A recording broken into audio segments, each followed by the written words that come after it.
Hello everyone, let us see present perfect tense today. In this part, we are going to see sentences, then negative sentences and questions. अब हमारे दिल में एक सवाल आता है. When we use this tense, we often use this tense to give a new information. जो नई चीजें उसको बताने के लिए हम प्रेजेंट परफेक्ट का इस्तेमाल करते हैं. जो रिसेंट हैपनिंग, जो चीजें, जो क्रियाएं अभी कुछ देर पहले खत्म हुई हो, उस क्रिया को बताने के लिए हम प्रेजेंट परफेक्ट टेंस का इस्तेमाल करते हैं. मतलब कि जो क्रिया कुछ देर पहले खत्म हो चुकी हो, उस क्रिया को बताने के लिए हम प्रेजेंट परफेक्ट टेंस का इस्तेमाल करते हैं. Now let's see subject first.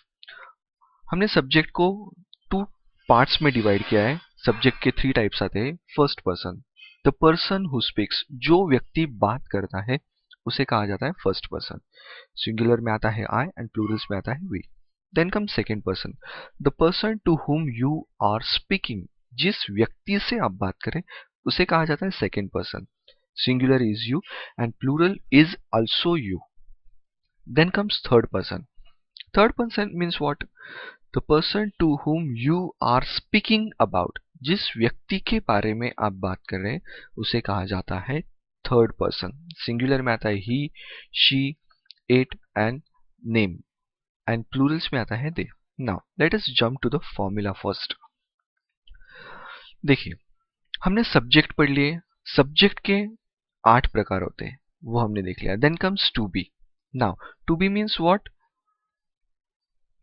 Helping verb. What is helping verb? जो इस वर्ब को मदद करता है उसे कहा जाता है हेल्पिंग वर्ब. अंडरस्टूड? हमें सिर्फ इतना याद रखना है कि जो वर्ब को मदद करता है उसे हेल्पिंग वर्ब कहा जाता है, उसे टू बी कहते हैं हम. नाउ हेल्पिंग वर्ब मतलब टू बी के दो फॉर्म होते हैं प्रेजेंट परफेक्ट में. एक होता है हैव और दूसरा है हैज. इन दोनों में से किसी एक का इस्तेमाल करने वाले. और जो वर्ब है उसका थर्ड फॉर्म, जिसको हम पास्ट पार्टिसिपल फॉर्म कहते हैं और जिसके बाद आता है object. Now let us see some example. I have gone to school, you have gone to school, we have gone to school, they have gone to school, he has gone to school, she has gone to school, Sam has gone to school. Now यहां देखिए आप, अगर subject third person singular, what if the subject is third person singular at the time, means he, she, it and Sam. ये subject हो at the time we use has, हम has का इस्तेमाल करेंगे. अगर subject third person singular ना हो तो we are going to use have. उस वक्त हम have का इस्तेमाल करने वाले. ये बात हमें याद रखनी है. एंड फाइनली जो हमारा वर्ब है, ये वर्ब, इस वर्ब का हम थर्ड फॉर्म इस्तेमाल करने हैं. ये वर्ब क्या है? इसका फर्स्ट फॉर्म है गो, उसके बाद आता है वेंट एंड देन लास्टली आता है गॉन. ये गॉन फॉर्म हम यहाँ यूज करने वाले हैं. And then sentence finish. Now let's some example so you would get it much better. For example, I have played football, मैंने फुटबॉल खेल लिया. You have played football, we have played football, they have played football, he has played football, she has played football, Sam has played football. अभी यहाँ पे मैं last sentence का meaning बताऊँ. Sam has played football means what? Sam ने football खेल लिया.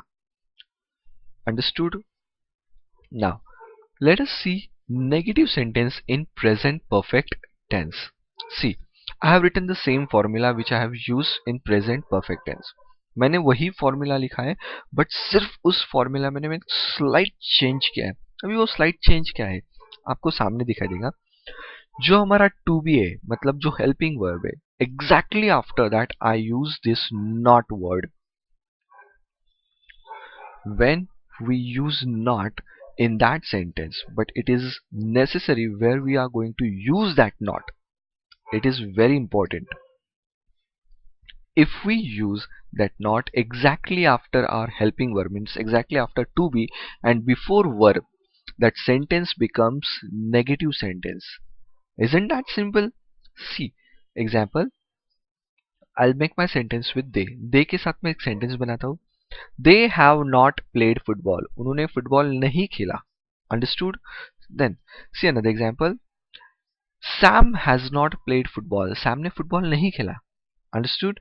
See, we'll make some sentences into negative sentences.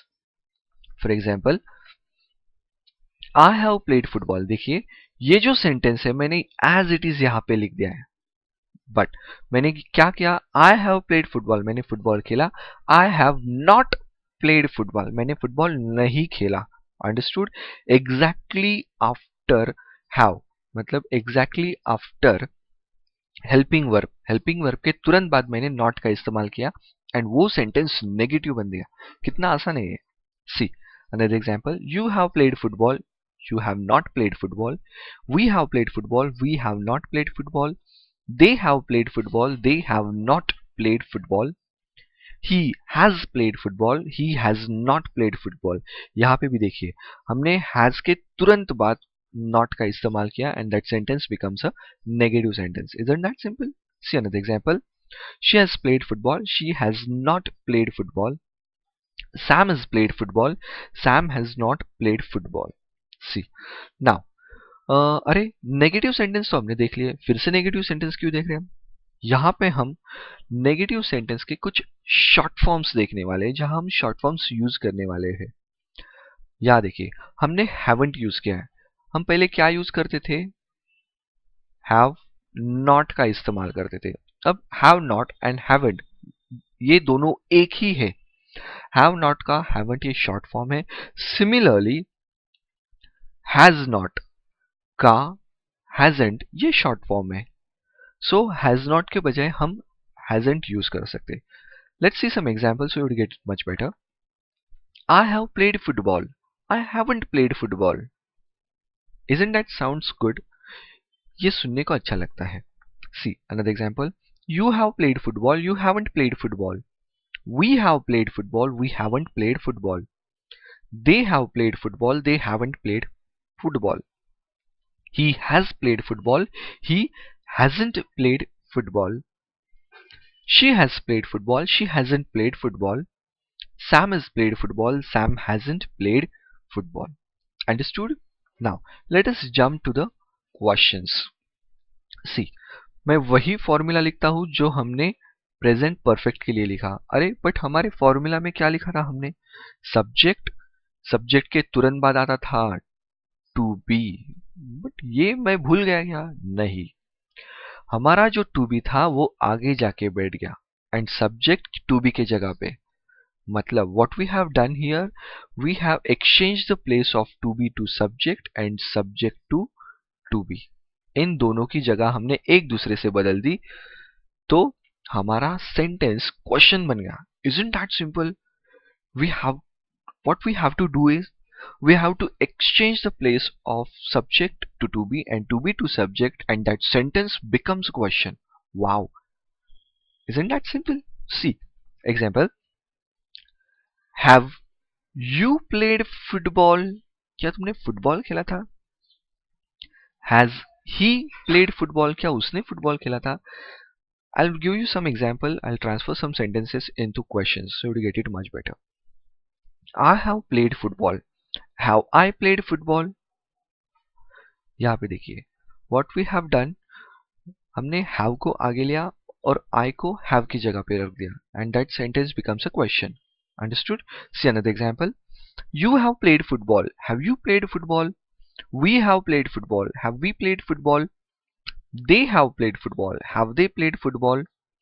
He has played football. Has he played football? She has played football. Has she played football? Sam has played football. Has Sam played football? Understood?